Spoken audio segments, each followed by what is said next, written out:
Hi everyone, welcome to my review of Police Academy 6, City Under Siege. Now this is in 1989 and it was directed by Peter Bonerz, and yes, it's the sixth Police Academy film, and yeah, if you've seen my reviews on my channel, you'll know that the first three as a whole I really liked, and after that it started taking a dip. 4, really bad film. 5, one of the worst I've seen in 2 years. One of the 10 worst I've seen probably. I hated that film, and the first Police Academy actually in particular I absolutely adored. One of my favourite comedies really among them. Yes, and I did say in 5, hopefully this is not going to be worse, because that would really be special, and in all worse ways of course, and it would be painful to see again. And luckily it's not worse. I'll just say that it's not worse than 5, and actually it's not worse than 4. But it's still a bad film.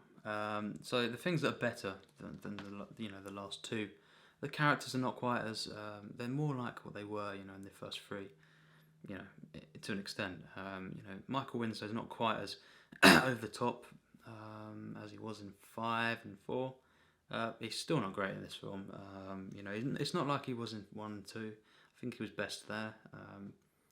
But yes, he's not quite as bad. Hooks though is still really bad, I think. But Tackleberry's not quite as bad as he was in 5. And just generally as well, you've got more of a grounded plot that kind of keeps it at bay a little bit for the most part. I'll say the first half of the film is what I'll really be talking about first, because then of course, as always, things take a dip. But it's weird because Police Academy 4 had the first 20 minutes that was mixed, and it wasn't that bad. The rest of it was shit. Or maybe you could say that the end in 10 minutes was better than the middle.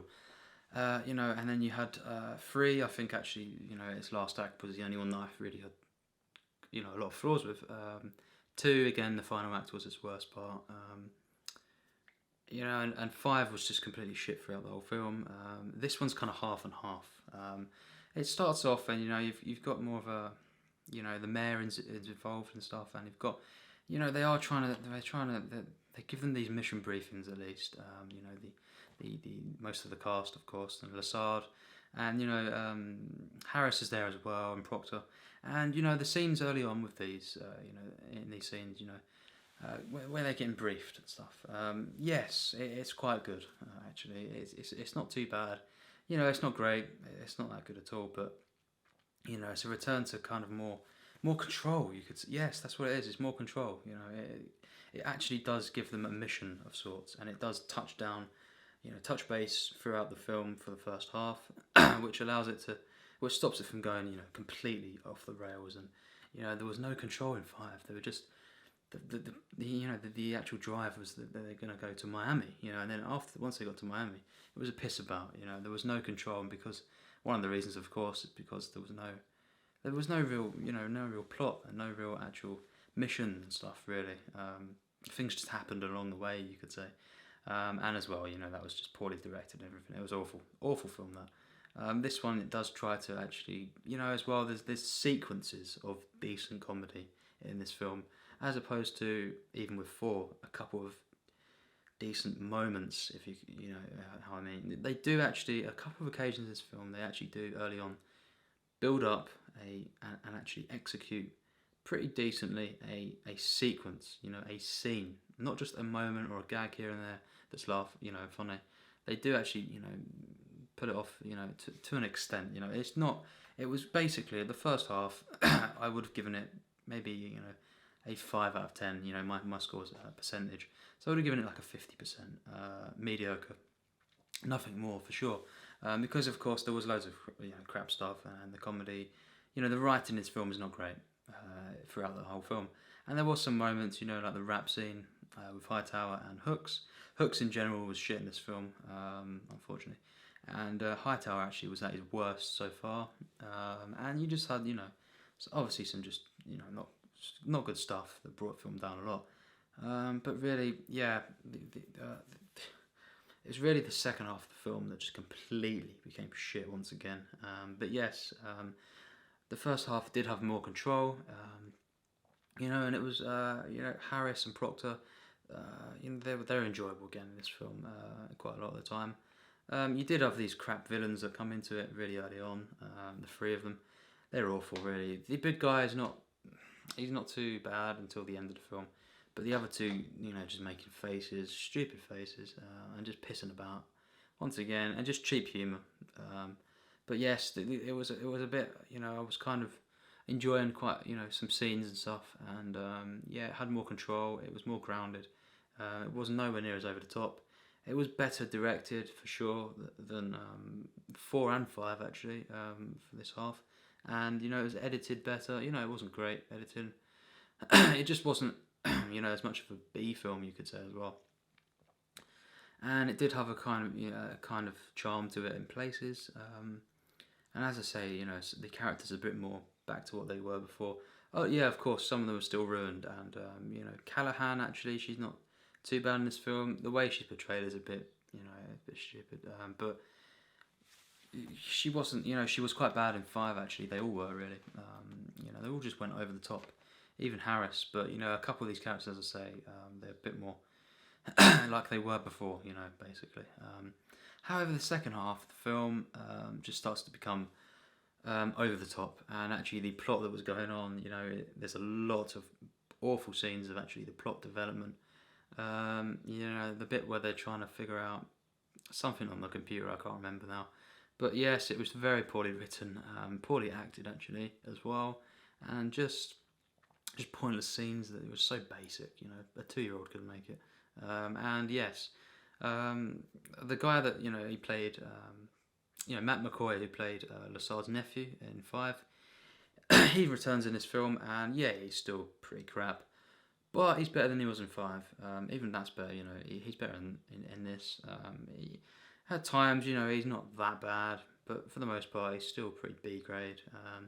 Lassard is better in this film, and Harris is better in this film for sure. But yes, as I say, the second half starts to dip. Things start to become a lot more over the top. The villains come into play more, and there's a lot of cheap stuff going on there. It becomes a lot more generic, and that's an understatement. It's in dark locations, and it's poorly lit actually a lot of the time, and it just gets really, really bland, over the top as well, and just cheap humour again. Unfortunately, the final act of the film has got them fighting against the villains, and it's just so lazy, unbelievably lazy. It's just awful. The writing and just the way that the action scenes are done at the end is really just crap. Pointless. And then the ending bit, the actual twist. Come on, it's just pathetic, really. The mayor in this film was awful, actually, and some of the side characters, that are usually in it, like the commissioner and stuff, they weren't that good in it either.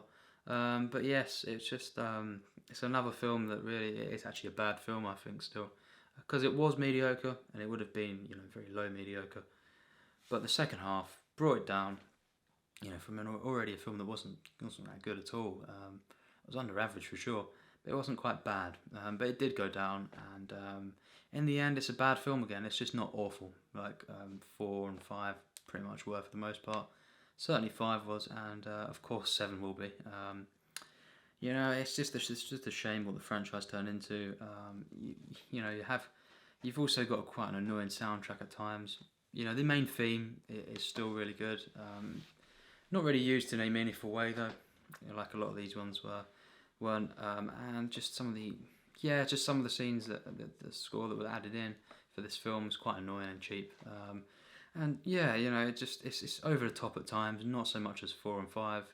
It's not quite as B grade, but it's still B grade. Basically what I'm trying to say, compared to 4 and 5, and of course 7, this one's better for sure. And at times it does have some decent sequences. Some of the characters are still, another thing though, they do ruin Fackler in this film. He's crap in this film, and he doesn't act like he he was a character that in the first ones, he was oblivious to a lot of things, and accidentally hitting people and stuff. In this, it's like he knows he's doing that, and he's smug about it or something, and then he's just going over the top at times. He was never a character like that. But anyway, as compared to the Police Academy 4, 5, and 7, as I was saying, it is you know, it's better for sure. It's definitely the strongest of them. But on its own, it's still a bad film. 37%. You know, it's a bad film for me. It's just not awful, you know. But there was moments of that, you know. The rap scene with Hooks and Hightower was awful, you know. It's just terrible. And some of the ending parts, and then particularly in the last act of the film, and yeah, it's just some crap moments. And overall, it's just whenever the film isn't bad, it's just so basic, you know. Again, and it's just not worthy sequel, of course, not again. You know, I mean, you know. None of the sequels were worthy after 3, and it's a shame, a real shame. But yes, Police Academy 6. It is a bad film from me. Yeah, it wasn't quite as painful as I thought it would be, but you know, it's still quite painful. The second half. It's not praise really when you're saying it's a lot better than 3 of the sequels of a franchise. But it's still a bad film, you know. It's just a shame. That just shows how awful really the franchise is overall, and only really 1 and 3 that are actually comedy. You know, comedies that I can really truly care for. You know, 2 even, you know, it was average, but you know, I did like it. But you know, overall as a franchise, Police Academy, not too good. No, not good at all really. But yes, Police Academy 6. Next up will be Police Academy 7, and I really do not know how I'm going to get through that film. But yes, hopefully it's short, because I can't deal with another gross out comedy for too much longer. But yes, Police Academy 6. Thanks for watching my review.